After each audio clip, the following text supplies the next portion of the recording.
Hi, everybody. Welcome to our fifth Scholars in the Square lecture of 2025. Hello to those of you who are joining us through Zoom or YouTube.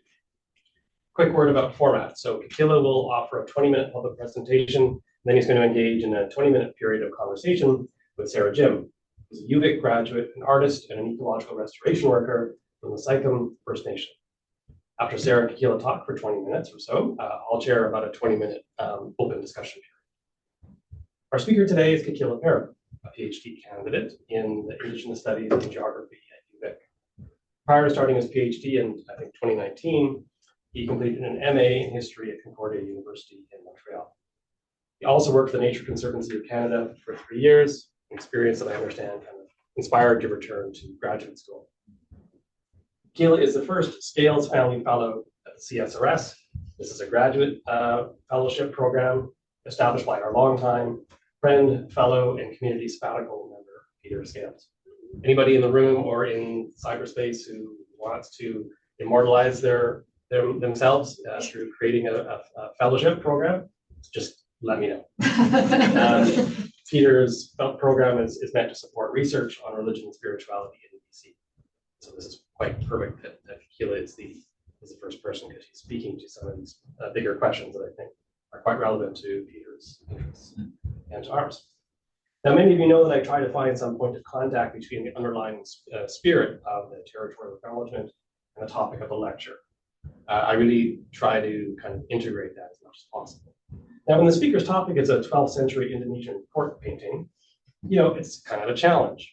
But in Kikila's case, it's easy to see the connections between what he's doing and our wish to acknowledge and respect the ʷŋən, Songhees, and Esquimalt peoples on whose territory the university stands, and the colonial and Saanich peoples whose historical relationships to the land continue to this day. So please join me in welcoming Kikila.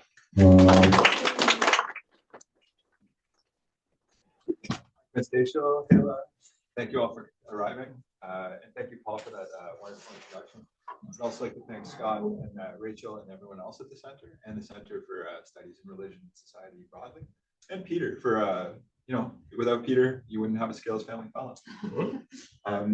Before we really get into the meat of it, tomorrow is the 14th of February, and I know everyone's got a lot of stuff planned, but I just wanted to add that tomorrow's the anniversary when the Kanaka Maoli ended pirate James Cook's second tour of the Pacific, and I just wanted to hold them up for that. As Paul said, there's a few connections between my performance tonight and the land, and I wanted to kind of carry that forward. Particularly bringing up Wissahickon, the place of clay, where Sarah, who I owe so much gratitude to for showing up tonight and honoring me by sitting next to me, but where Sarah does her work, Kanien'kehá and Sneakwith, the place of the blue grouse, which is a very special place in Saanich territory, and the ʷŋən community tool shed. They do work all around ʷŋən's unceded territories, but specifically at Maple Bank. And folks have said that one of the shortcomings of territorial acknowledgements is they don't often come with an action component or a suggestion to action. So let's just look at this presentation as an action component to a territorial acknowledgement. There'll be some links at the end if you'd like to do some action for you to just sign up and join on. So my name is Kikila Perrin. Kikila means cattle in Olelo, Hawaii, and that came to me when I was a kid. I'm the son of Jean-Marc Perrin and Joan Senninger, and through them I've got German, Swiss, French, English, and in the way back Norse lineage. And I'd like to hold them up and hold up my ancestors. And I'm the brother of Patrick, who is honoring me with his presence tonight. We share lineages and a love for music. I was born on the unceded territories of the Algonquin and Anishinaabe in what's now called Ottawa, but spent most of my life in Tiotiá or Montreal in Kanien'kehá territory or Mohawk territory out east. And I've been living and displacing on ʷŋən and Saanich territory since 2015. Working class, my background was in labor before starting my undergrad at 28. That long way brings me to here. And I'd like to hold up my committee. Ganahalito Jeff Corntassel, who you'll hear from a little bit later in this chat. Crystal Trombley, my two supervisors. I'm very grateful for their leadership. And my other committee members, Darcy Matthews and Ann Stahl, they're just great. Now, this is being framed as my PhD work, when in reality, no PhD is in one individual's work. I prefer to look at this as more as my responsibilities as a witness. Now, witnessing is a Coast Salish protocol that's shared by other communities on this island, Kwakwaka'wakw and New Channel, and it bears a responsibility with it. As you can see here from Sanki's elder Alsam, witnessing, you bear a responsibility to bring the news from what's happening that you've witnessed to your community. And as Sarah Hunt writes, it brings with it relational responsibilities. So not only am I responsible to my community for sharing this, my responsibility is also with the community who shared the experiences that generated the knowledge and their ways of knowing, and to the knowledge itself. So I offer this as my witnessing to my community, my Southern community. And another framing, Sean Wilson, who's a Cree scholar, he wrote in his 2009 book, Research a Ceremony, that purpose of any ceremony, I'm not going to read the whole thing, I'll paraphrase, but strengthens relationships, between people and place, between people and things, place, a whole bunch of different networks. And in that way, you can frame research as a ceremony of strengthening connections. So since about 2019, when I first read that book, this project has been, at least in my conceiving of it, a ceremony that I've been coming to. So now, speaking of which, so what's the point of this talk? European settlers, particularly, and settlers in general, we tend to occupy indigenous spaces when it comes to Turtle Island in North America. And we do this through land theft and a variety of other things. But the reason why it's important to frame why settlers is in the same way you might not go speak to women about violence against women. You might try and aim more at men or the people perpetrating the violence. I find it my responsibility to speak to my community, because my community is the community that displaces indigenous people from their territories on their homelands. We also brought with us a series of structures that are highly problematic, like the capitalist economy, violent conceptions of sovereignty, the nature-culture divide, land theft and occupation, heteropatriarchy and racism. And sure, they weren't doing us any good in Europe, but we brought them with us anyways. And as you can see down at the bottom, there's that little kind of wheel diagram. The more we turn towards and face these structures that we brought, the more we perpetuate white supremacy, and the more we that type of thing shows up in our day-to-day. The more we then start perpetuating that in our just how we show up, how we share space, and the things that we do. A lot of Indigenous scholars, I'm going to say many, and knowledge keepers, elders have written a lot about how this is actually a problem of worldview. It's not just that settlers keep getting it wrong. It's the worldview that informs how we're doing. So just briefly, worldview is like a socialized way of coming to knowledge. It's a frame that's very deep down. I've got another diagram coming up in a sec. But it's the lens on the world. It's the apparatus that gives us meaning through our experiences as we move through the world. And the triangle that you can see in the slide, that represents like a European or like a hierarchical worldview. And you can see it's like top down. There's humans at the top, and like in this one, there's a variety of different non or other than human beings beneath us. But you can think about this in other terms, like patriarchy puts males or men at the top, racial hierarchies put whiteness at the top. It seems to be like a European way of looking at things. Now, the natural laws of the SÁNEĆ right there, that big circular diagram, the big one. As you can see, this is kind of a representation, or it's an artistic representation of something informed by the SÁNEĆ worldview. It's circular, it's non-hierarchical, and yeah, there's a flow. There's a direction that you might want to move through this, but it's not presupposing anyone above anything else or anything above anyone else. That's also a map and a calendar, by the way. Continuing with worldview, so at the diagram with the concentric circles, the problem with worldview, and particularly for settlers trying to show up to decolonize, when we talk about things like reconciliation and decolonization, what's a bit tricky is the artifacts, the things we produce, the institutions that we create. So like this university, the police, churches, they're all informed by our worldview. It's at the basis of how we then express these things and how we then reproduce that kind of system of belief as we move through our existence.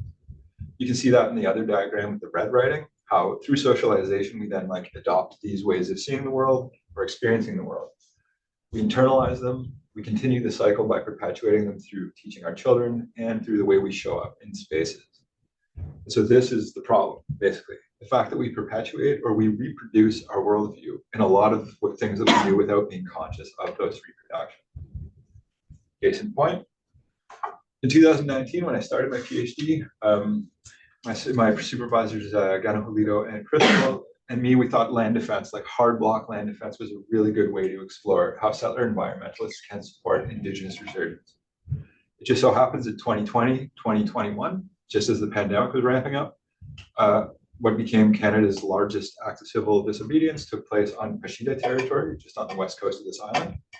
And as you can see from the screen grab in the text, despite beginning as a Indigenous-led resistance to continued extraction on Indigenous territory, very quickly, Fairy Creek kind of got infiltrated by white supremacist notions.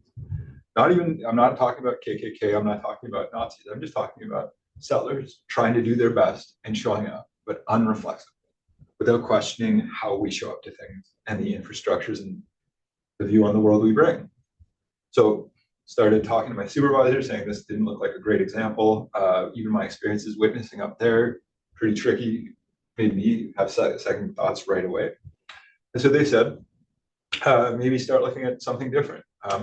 Because like if it's an issue of worldview, how do we, as European settlers and settlers in general, how do we then engage with that? How do we then like work towards making ourselves safer for our hosts? Well, James Rowe, a settler scholar out of environmental studies, he actually suggests that coming up with a daily practice can help resist supremacist ideology and supremacist thinking. I'm not going to go into too much what James talks about. His book, Radical Mindfulness, I say is really worth checking out. But if we're talking about worldview, then maybe a practice could support that. So this is No Hassle Corntassel, or Gano Julito, who also does comedy, and I highly recommend if you ever get the chance to check out a set of his, go for it. In his 2021 article, Life Beyond the State, Gano Julito frames a turning away as an aspect of Indigenous resurgence and resistance to the colony. Now, he's not engaging with settlers directly because that's not the community he's talking to. He's actually just speaking to his community. But he does engage with settlers and suggests that settlers begin asking ourselves how we can become reflective guests on stolen land rather than just unreflexive folks showing up. Now, in Gano Julito's turning away, which occurs within a spectrum of Indigenous resurgence, is not the only thing. There's 4 elements that he says kind of like holds it together. Number 1 is centering Indigenous nationhood and land and water-based governance, honoring and practicing relational responsibilities, which form the basis for Indigenous self-determining authority, decentering the politics of recognition, heteropatriarchy, and settler colonialism, and engaging in everyday acts of renewal, remembering, and regenerating. Now, so me as a student of Corntassel, and as someone who's been witnessing folks like me, environmentalists, hippie types who show up in all the right spaces, doing all the wrong things, started framing how could a practice actually be for us to turn to Indigenous guidance, to then maybe get us to a point where we can ask, can settlers turn to Indigenous leadership in a safe way for Indigenous folks? And can we become accountable guests and not just disrespectful occupiers? So in reading Gano Julito, what came up in my thinking was Coast Salish-led ecosystem restoration, which I'd started volunteering with Sarah at the same time as I was navigating this kind of, oh no, land defense is not where I want to go with this. And as I was showing up to those spaces, I realized that's what everything I was expecting to see at land defense was actually happening very quietly, very humbly on the land, just doing restoration work. And as we'll see in a sec, Coast Salish-led ecosystem restoration gives non-Indigenous people a chance to embody and enact the centering of Indigenous nationhood. By showing up, we build relationships with the land, with Coast Salish land stewards, matriarchs, and other knowledge and tradition keepers. Without relying on a settler state to continue to mismanage our responsibilities, we can decenter the politics of recognition by making ourselves accountable to our Coast Salish hosts. And by participating in this type of restoration, it gives folks like me something to do. Like, it gives me tools to make this turning away an everyday practice. I spend time in the spaces, I spend time with Indigenous knowledges, with protocol, and that allows me to bring that into my life and start supporting that kind of transition in my day-to-day. Plus, it also it engages in everyday acts. That's where my energy and folks like my energy is going, to the land, to our hosts, rather than to kind of maybe failed attempts at so-called reconciliation. This is an image. Sarah's an artist, by the way. That's some of her art. This hangs over one of my desks to remind me that sometimes when you turn away from something, you need points of orientation. as we can see with like anyone who's done any reading about QAnon or any of the kind of that haywire stuff that came out of the pandemic, folks, it seems with settlers, when we hit a fragility level, the minute we want to critique one of our systems, we almost double down on our world. You know, like we say, oh, we don't like this politics, but I'm going to double down on everything that upholds that politics. We see that with the election of Trump in the States and stuff like this, right? Folks who are trying to move away from something, just doubling down on what they think they're moving away from. So we need orientation. Without us rolling back into our world is becoming harmful and trying to prevent us from appropriating indigenous culture, which like that's not for us to do. And Tuck and Yang go in their article, Decolonization is Not a Metaphor, in great detail about settler nativism and fantasizing adoption. And to avoid that, seeking points of reorientation will help us complete that turn and face our hosts. And we can do this in 4 ways. By showing up, because without sharing time and space, we're not guiding. We're not seeking guidance. And when we show up, we start to build relationships. We spend time with folks who spend time with us. And since this whole process is relational, relationships will guide us through that process. And through those relationships and showing up, we gain the experience of living under protocol, of living under Coast Salish guidance. So we know what it likes to envision an alternative to our system, even though it might be emergent. And we get to continue to do the unlearning work ourselves and turn it into a daily action. But I'd recommend doing this like either you can do it alone or in groups, but like anything to form community around it that helps that unlearning. So the way my project explored all of this stuff, two wonderful communities of practice formed to support me. The one under the hummingbird there, that's a group of great folks who did it more intentionally, came through our relationships, through either stuff we've done on the land or in activism or even just work. And we decided to move through this together, holding several circles and doing a bunch of different side projects to see if we could like make those experiences daily when we're not in ecosystem restoration. And the staff at Habitat Acquisition Trust, I have to hold up. I used to work there, and they're in the process of trying to indigenize conservation, which is very problematic. And they were happy to participate as a kind of more of a professional example to see like how this could work in a professional environment and carry that into the day-to-day. And of course, there's our Indigenous guides. Sarah, once again, who we'll get to chat with in a bit. Kanien'kehá, who I mentioned earlier, and that's Cheryl and Josh Bryce from the ʷŋən Community Toolshed. I'd like to hold them all up for having spent time with, you know, annoying folks like me with all my questions and the community of folks that came with me to ask those questions. So just really briefly, I'm going to say that a lot of this happens on the land, and I'll walk you through a quick day of what would happen if you were to show up at a ʷŋən Ivy project full in ʷŋən with Sarah guiding us. You get there, we form a circle, which you can see photographed here, where we follow protocol. We introduce ourselves, we bring in our lineages, we discuss our roots, our OUT, what got us to these territories.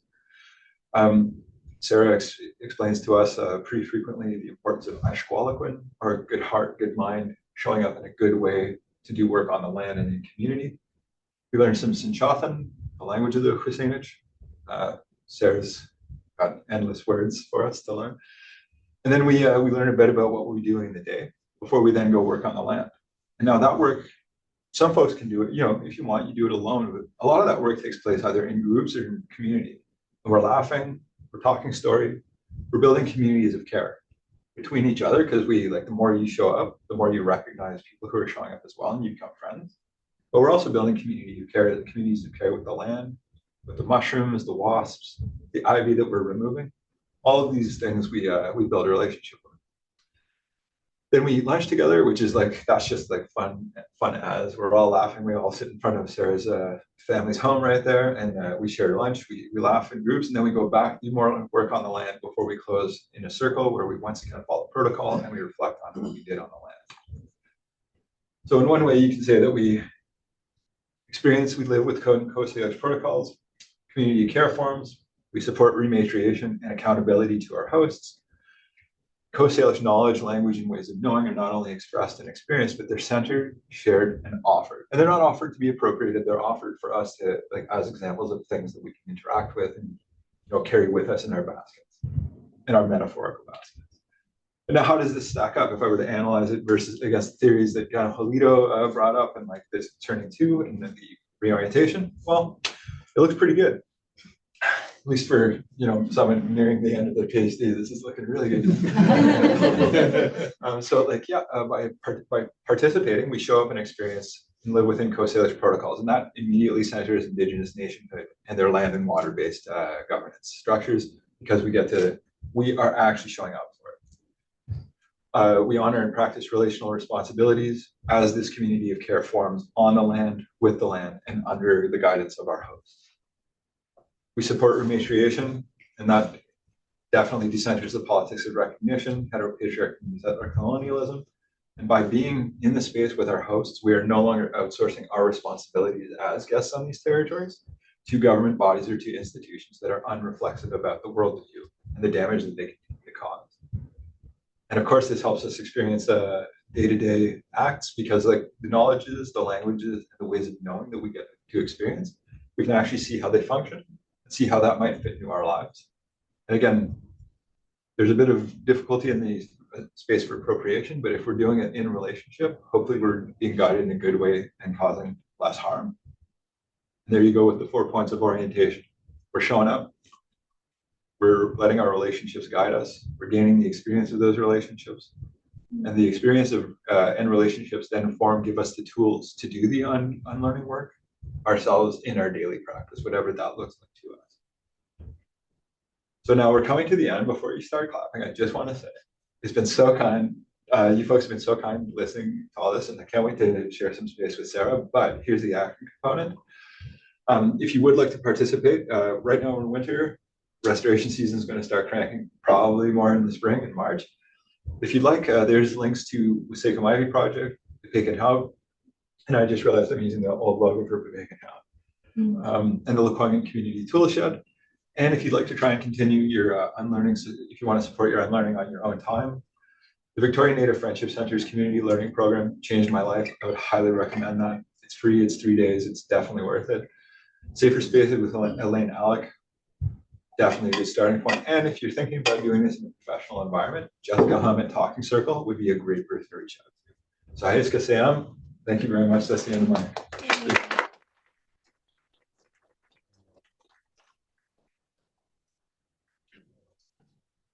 All right, now we have about 20 minutes for to get that conversation. Well, hi, Scott, for taking the time. Would you like to introduce yourself? Yeah.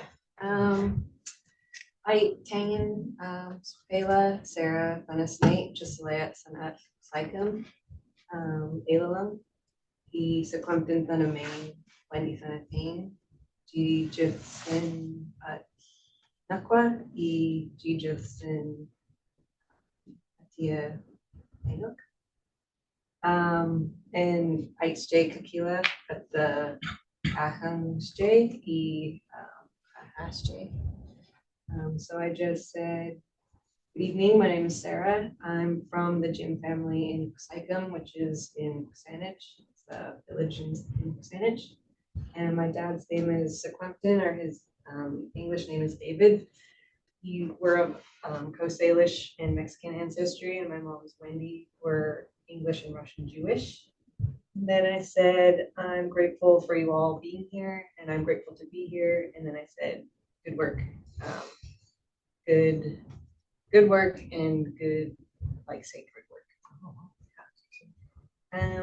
And yeah, it's really nice to be here and learn about this work in like an academic setting, because I'm usually like covered in dirt, like just talking about frogs and worms and things. And it's really cool that what I do has an impact on how people can navigate this land in a good way. And I never set out to be like a leader of this or anything. I was just following my passion, and I was following what I think of as a responsibility to steward the land, and inviting folks to do that with me. So I'm really glad that it's impactful, and I love hosting these days, because the people that come are like so open and genuine and like-minded that I've met a lot of good friends through this work. One of them being Kikila. My parents love him. We host the Ivy project at my parents' place, and they're just really generous for opening up their space for us. So yeah, I'll talk a bunch, but maybe I'll let you talk as well. Sure.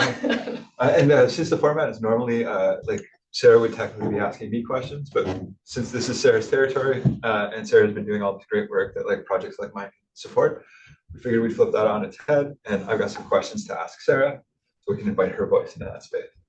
And if you ever happen by Sarah's family's place, bring pickles. Her mom loves pickles. That's why Wendy loves me.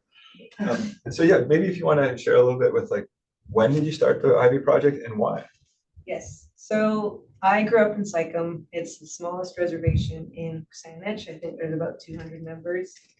And I, unfortunately, and like not uncommon, I didn't grow up with a lot of culture.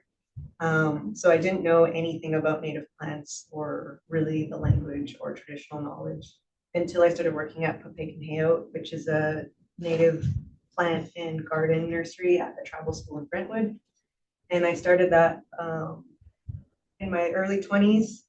And I honestly thought it was just like digging and like a job where you dig out invasive plants. And I didn't really think much of the like underlying meanings of what we're actually doing. So over the years, I was learning like all the metaphors of removing invasive plants and reinstating native plants. And just I fell in love with native plants, and it really put me on a path of what I'm doing now. So I really want to acknowledge them for that and all the mentors there, like Judith and Pakia and Earl. And so I did that for like 6 years. And then in 2021, I was spending more time on my family's property in Sycam. And I do quotations because it's like, that's a weird colonial way of like saying it. But we have a CP for this land in Sycam. And it's Sycam's 60-ish acres. And the Jim family holds like 18 of those. And that 18 acres is it is the last remaining forest in Sycam because we had to do a lot of development for housing and things, like people need places to live. It's very understandable, but now I feel like a major responsibility to care for this forest, because as we spend more time in it, we see like great horned owls and Pacific chorus frogs and dragonflies and hummingbirds, and it's so biodiverse that I was like feeling really obligated to start giving it attention. And as I was gaining knowledge with Kanien'kehá, I was realizing the huge, significant amount of ivy that was overtaking the landscape. And it's like a coastal Douglas fir ecosystem, so it's a forest. And so me and my partner and my dad and my mom started trying to take the ivy out, but with just a few people, it was like insurmountable. And we were like hacking at it with machetes and our arms were getting real sore, and like it wasn't gonna happen. And so I kind of got just discouraged from that. But with the work that I was doing with Kanien'kehá, I was starting to meet people who were into doing restoration work and meeting friends who wanted to like help. And so in 2021, I just invited a group of friends to come and pull ivy without really thinking about it turning into anything. I just wanted to like invite people in to help us. And people were very generous in coming. I think there was like 10 or 12 of us to start with, which is like a pretty good number in the restoration sphere. And we had Peninsula Streams, our family friend Ian Bruce helped us by like donating some tools and showing us how to start.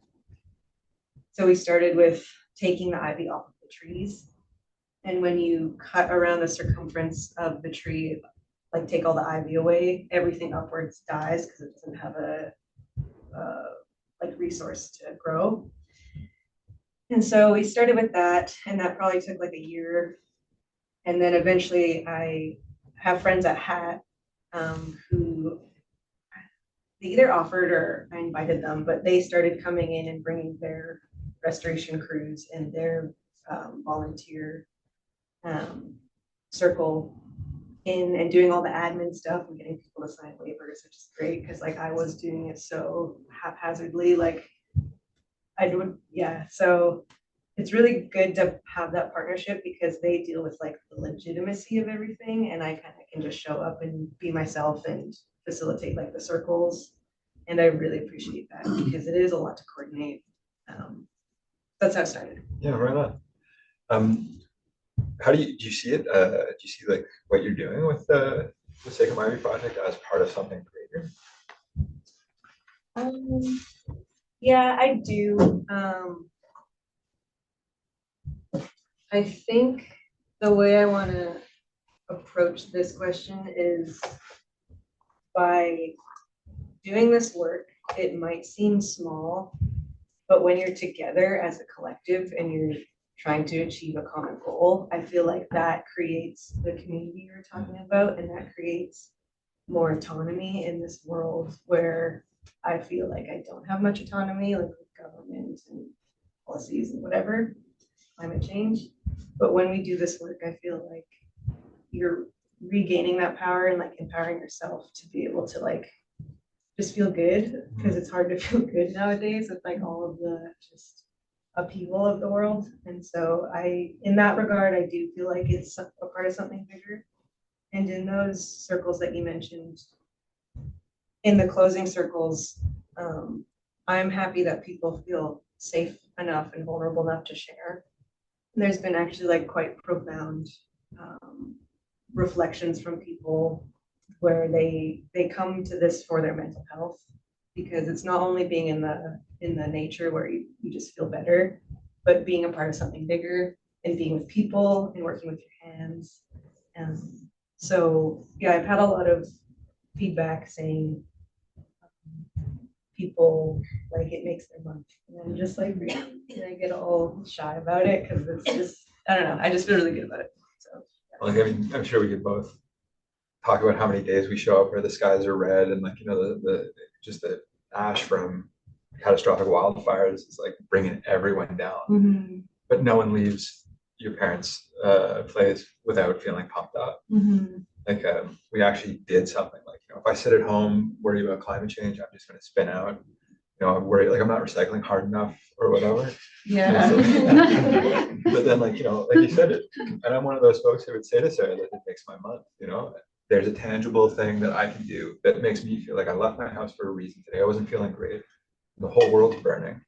But like I actually contributed to something that does feel generative. And like I think a lot of like folks in the colony are always looking for a silver bullet, right? Like, how do we solve climate change in one shot? When in reality, like you said, just thinking local, we show up and we get empowered, and we are fighting back invasive species, right? I wonder, Kikila, if part of what you were fishing for there was some kind of articulation of the way in which this kind of a gesture, this kind of campaign, is part of a broader, small p political and spiritual move. I mean, so you're talking about how it makes you feel good and how it makes you feel part of a community to be doing this, right? But I wonder if there's also kind of a way in which I mean, the invasive species are invading from somewhere, and you're trying to reclaim land and sense of connection to the land. I wonder if that's what you were, I wonder if you could speak to that. Yeah. That resonates. So there's been the term land back that you've probably heard, and it's hard to define other than in like literal land back, like here's a certificate for this like land or whatever. But I think there's multiple definitions of this, and I think that doing this work is a form of that, because when invasive plants take over, I guess we'll start from the basics.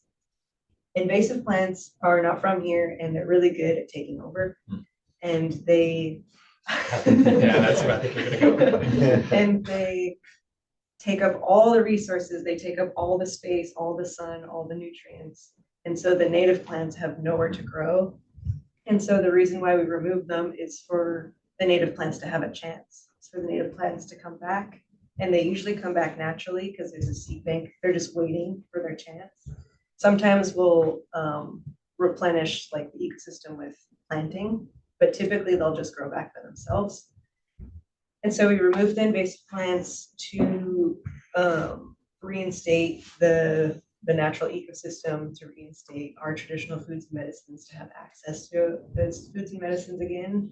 but a major part of it for me is to just create biodiversity for, like I said, the owls and frogs and all of the things that live there. And so I guess, I don't know if I'm the first person to say this, probably not, but I always say that it's like a physical act of decolonization. Because decolonization is also kind of like an airy term that nobody can really define. But I think this is a way that we can physically do it, and it's tangible, and we can do it together. And I think I'm just gonna go jump around what you were mentioning earlier. Like, there are a lot of like settler people who want to do good, and from my experience, like all I know is from just working on the land in this realm. But from what I've seen, people really want to help.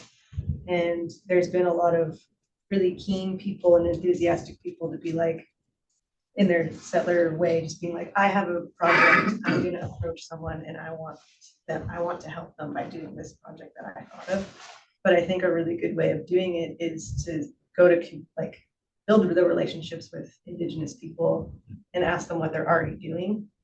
And so I think it was just serendipitous that I was already doing this and people kind of were already wanting to help, because there's a lot of mindsets and mentalities of like reaching down and lifting up, but really we should be like walking side by side, working together. And I stole that from Judith. That's not an original thought, but yeah, this is, I think everything comes back to the land, because it is political. Like, there is still racism, we still do live on reserves, but if we can, rip out our dahlias and plant camas or like native plants, I think that's a really good place for us to start, because it not only like creates access to the foods and medicines, but then like the Indigenous pollinators have a place to go. And I think it's important if the land is healthy, the people are more likely to be healthy. What's that like for you, watching the ivy pull back and the forest emerge? Like, it's amazing. I get so happy. I live on the property, and I think that's so I built a little house on the property, and I felt really bad taking up space, which is just something that I have to deal with. But it makes me feel better being there, because I have this like reciprocal relationship with the place. I'm like, okay, I'm taking up space, but I'm also like giving back to the land and creating this like healthy relationship with it, and not just extracting. But it's truly amazing, going back to the places we've pulled ivy, and it's all like little June plums coming up, and little Oregon grapes and ocean sprays and mushrooms and slugs. And it is, restoration is very much about that relationship of going back every year and seeing if just checking on it. It's essentially like any relationship you have to work on it constantly. Like if it's with your partner, with your parents, or your siblings or friends, you don't just expect a relationship to thrive by not putting in any effort. You have to keep going back. And so I find a lot of joy in that. It's also a bit frustrating, because you're like, oh, there's all these little things coming back up, but that's just a part of the work. Right on. In relationships, like, you speak a lot about them, and having now spent how many years? I think I've been participating for 3 years. Like, you feel them when you're there, right? Like the relationship. You remove the ivy there 1 year, come back and there's like trailing blackberry or like another native species, and you feel like, wow, like I know this piece of land in so many different ways. But you've had a lot of communities and like different groups of folks move through that part of the territory. What's that been like for you? Like convening, because like you said, it started with you and like 4 other sets of hands, and like some days there's like 80 people out in the forest. Yeah. What's that been like? It's really incredible, and it also like restores my faith in like humanity. And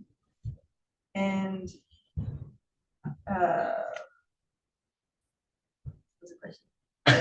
What's that been like for like all the different communities? What's that like seeing like you go from like it's like you planted a seed and now you're actually seeing like this big beautiful tree. I think it's really incredible, and we do have like all walks of life. And I wanted to mention earlier, like this work is very, it can be inaccessible if you have like mobility issues, but I do invite people, like I want people to show up as they are, like even if they can't physically pull, or if they just want to like sit in the forest with everyone, like I really think that's good medicine for them to come. Yeah, we have little kids, and we have like university students, then there's like elders from Sydney who come, and there's like all walks of life. And I think it's a really good excuse to get together with different people, like different generations, different people who have come from different backgrounds, and to do one task. Because I find it really useful to do something with my hands while I'm relating to someone. Because otherwise I get like in my head and I get kind of like nervous. But I think it's just human to be able to like work at something with your hands and like relate to someone. So yeah, and I just find it really good as an exercise. And even if you don't want to go and you show up, you end up having a good day. Because you don't have to talk to people if you don't want to. You can just like go off by yourself and do your own thing. But yeah, I've had a lot of, so I pretty much have only gained this native plant like knowledge for the past few years. And when I first started out, lots of people were asking me to do like native plant walks. And I was doing it for a while because I thought that's just what you did. And then eventually I started like critically thinking about it, where I was like, I'm not really gaining anything from this. It felt like a one-sided relationship where it was mostly settler people showing up, and I'd be like, Barton Grape does this, and Ocean Spray does that, and this is Camas, and like it was just kind of like, it felt a little bit extractive. Like although I was getting an honorarium or whatever, but it just didn't feel productive for me. And so this is a way better thing for me to be doing, is where I still can share knowledge if it comes out. And I love to learn from people too, but it's more productive and it's more reciprocal and it's more relational when people are working side by side and having these conversations rather than me just like being a talking head. So I do not suggest, not request. I do invite you to try to do more like relationship like workshops like that instead of native plant walks. Although those are good too. It just depends. And people still offer them, which is great. But that's just my like thinking about it. Before we go to the bigger questions, one of the things I've appreciated about Kikila's presence at the center is that it really draws attention to what nerds call their positionality, right? So like his outsiderness to his research interests. And I was on an ecosystem tour led by an Indigenous person, and she was also talking about invasive species and the campaigns to remove them. And she sort of gestured to all of us on the tour, who are all non-Indigenous people, and said, like, you're the most invasive species of all, right? Which you were kind of hinting at that. There's metaphors. Yeah, there's metaphors. Metaphors are multi-layered. And of course, I took that into I don't know how she meant it exactly, but it did make me think that a lot of Indigenous folks I know are actually themselves of mixed ancestry, as you described yourself. And so then it makes me wonder about how you reflect on that in your own complex mix, right? And yet the question of how do we think about invasive species and ourselves as species, invasive species, and when so many of us are mixed, and I'm also mixed. Yeah, it becomes complicated, and I think identity is already a confusing subject. I've struggled with it quite a lot, and I still do. But when I was working at Kanien'kehá, me and Judith would have a bunch of, she's of settler background. She's been in the restoration field for a long time. We've always had conversations of this where it's like, there's invasive plants and there's like exotic plants or foreign plants. And they're not necessarily invasive, but they're not from here. Like, for example, plantain isn't from here, but we still use it as a medicine. It's really good for like your skin. And then we were also talking about how like apple trees aren't from here, but they take up their own space and they provide like nourishment. So I think you can still be here, like in a good way with, like by being an apple tree kind of thing. And like there's a whole pruning that goes into that. Which is weird, Just raining but yeah, metaphors. so they take up their own space and they provide food, but they're not trying to like take over everything. So that's Like Scotch brew or something. yeah. Great, thanks very much. This is wonderful. So stick around. Now we sort of have an opportunity to have a bigger conversation with on Zoom too. So if you have questions, ask them through Zoom chat, and Scott will pose them on your behalf. Would it be appropriate or okay if we were to shut the screens off, like the lights, so that we could just be us? I don't know if that's possible, but it becomes difficult. But Scott knows the Oh, that's tech. fine. The tech end. If the answer is no, that's okay. Yeah, it's easier to leave them on. We have another slide at the end that has to tell what's coming up next. It's kind of disruptive to sort of go in and out. I like the lights. Yeah. Sorry. I have 4 questions. Seriously? Because Devyani's not here. Okay. You get to ask 2 at a time. I'll print it down. Okay. Oh, that's like a dad joke.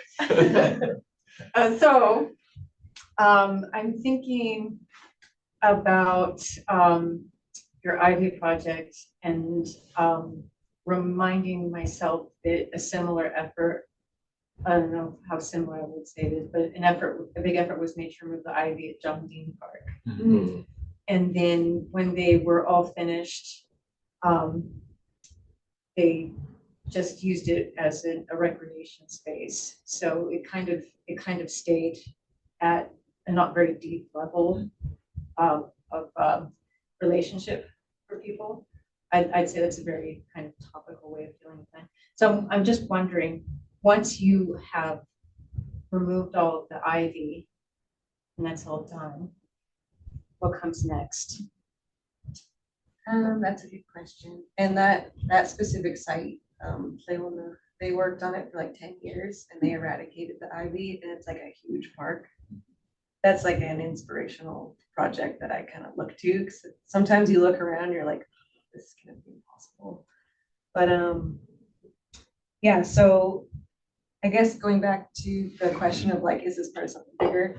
There's a place up the road called Sandown, and they're a regenerational agricultural school or something, kind of by the Canadian Tire, by the ferries. And they have a forest also covered in ivy. And someone from Sandown comes to my project all the time. And because he's seen what we're doing, he's like, oh, it's possible to get rid of it. And so he started a project in Sandown to get rid of the ivy. And I was kind of joking. I was like, well, when I'm done this project, I'll come to your project and I'll help you do that one. And I think there's so many forests in the area with the same problem that I think I'll just continue doing this work. Like this project for me is all volunteer. I'm not getting paid, or I'm not a charity or anything. But I think in the future, I'd like to continue on with going to different sites in the area, because yeah, I guess every time I do learn something new, and I can do this work. So yeah, I think that's what I'll do. Scott. Paige has a question for you. She says, Kikila, I know in academia that we all talk about our research interests. This phrase feels woefully inadequate for the kind of work you're doing. Is there a phrase that more meaningfully describes the work you do? Good question. Great question, Paige.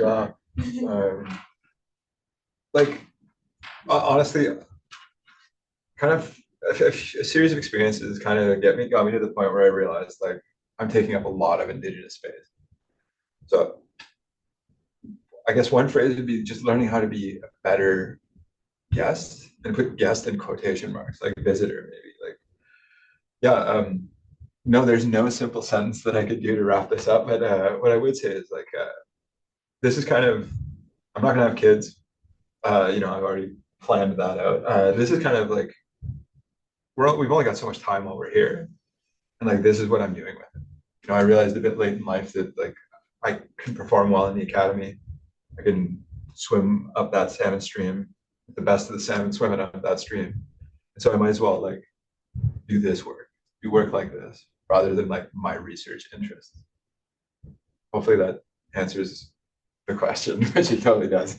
But how do you make those, just to pick up on that, what I think is underneath Paige's question, how do you make those interests and those activities and the thesis you have to write legible to, like, understandable to the academy in which you're working in which you might want to get a job? No, well, you folks tell me how to do, because like this is the first presentation talking about my project, and so it was like honestly pulling teeth trying to put the slides together because I'm still not really sure that I'm there yet, and like hopefully you can vibe with this. Like we spend so much time on the land doing such really good work, and like that feels generative in and of itself. Like not only like the pulling the ivy, but like the relationships that, like the fact that Sarah showed up today to honor me with your presence, like that speaks a lot to the doing, right? Like to building the relationships. And then to sit down at a computer and try and write any of that, it's just so alien to the experience, right? Like, so like it's all a practice.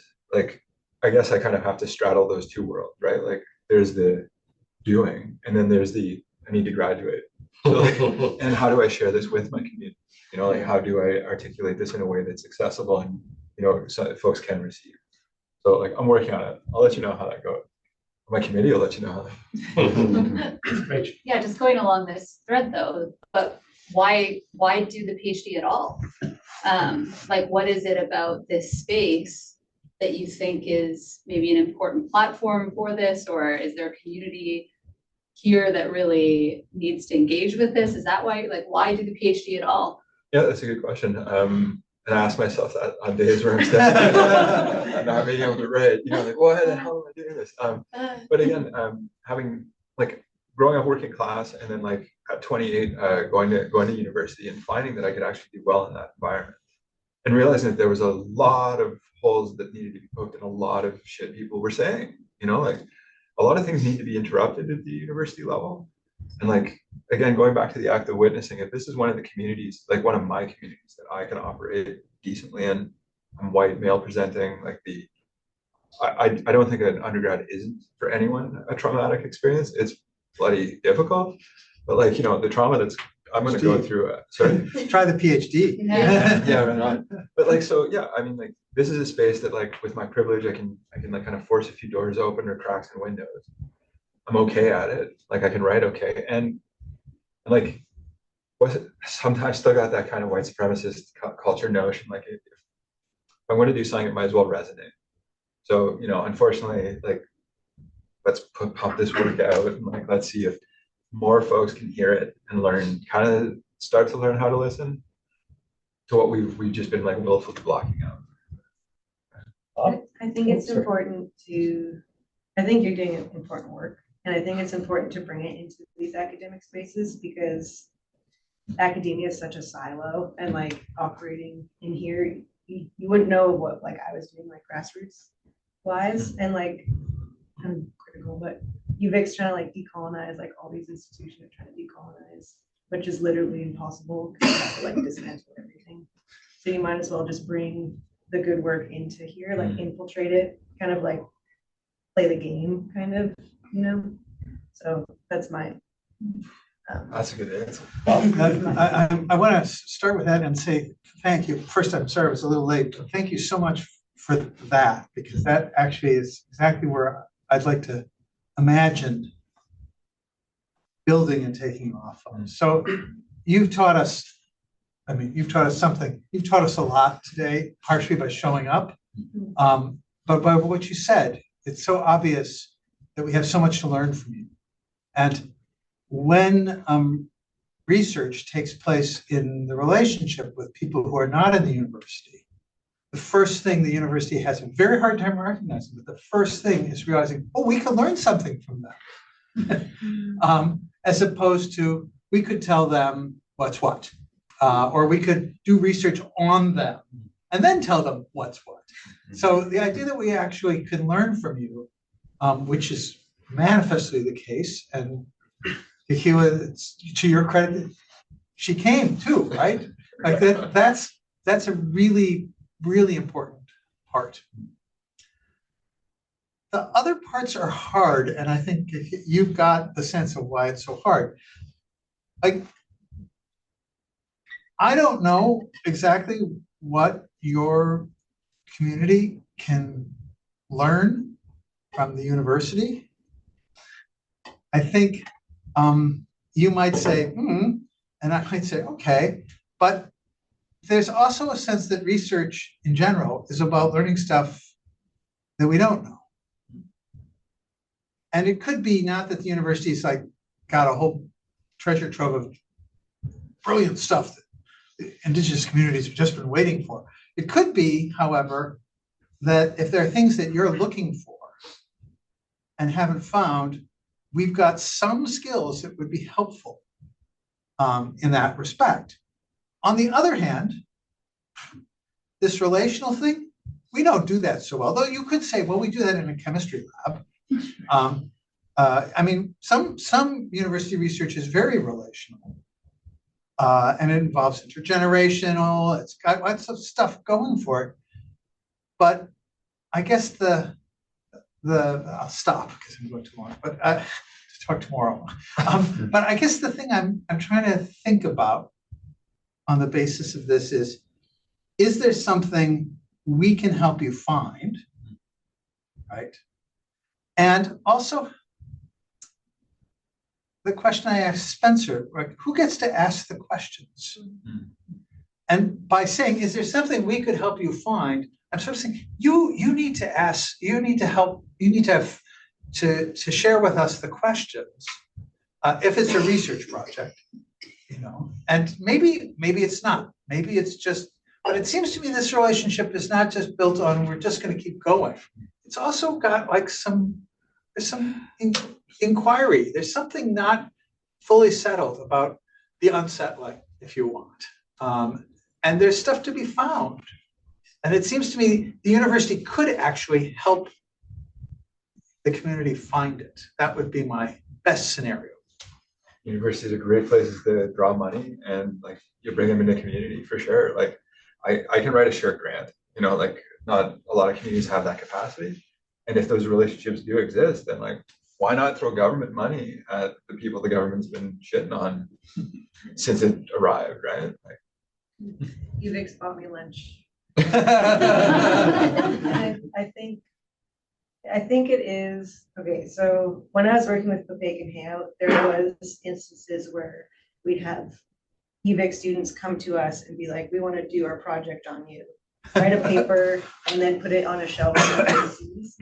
But then, so we learned from that, we're like, hey, that is not reciprocal, that doesn't help us at all. So then we were starting to learn, like we were partnering with an Indigenous law class or law class. And we were asking them questions like at Sneakquith, there was a bunch of damage and it's really political. We were asking them specific questions about like how to navigate the law side of that. And so they came in, worked with us, and then they did research for us to figure out those questions. So yeah, I think this relationship with UVic could be beneficial. And it is good to have access to people who have the skills that I don't. So it's just another relationship to have where you can benefit. Like hopefully it's like a co-benefit thing. you just gotta be careful who you're sleeping with, right? Because like the university, again, this is kind of my problem with like the university and like all of the structures that are populated by people who look like me. We don't tend to be that upfront about our, you know, our aims, and like we can be drawn into relationships where that cause harm, right? So like, yeah, we have to be better at being aware of the harm that we're causing when we are entering into these relationships. Thank you. Conversation tomorrow at the center. So there's no coffee talk or no lecture next week, but the week after, a former fellow who has made good and published a great book is coming to town to give us the lecture on the 27th. So join us for that. Okay, thanks everybody.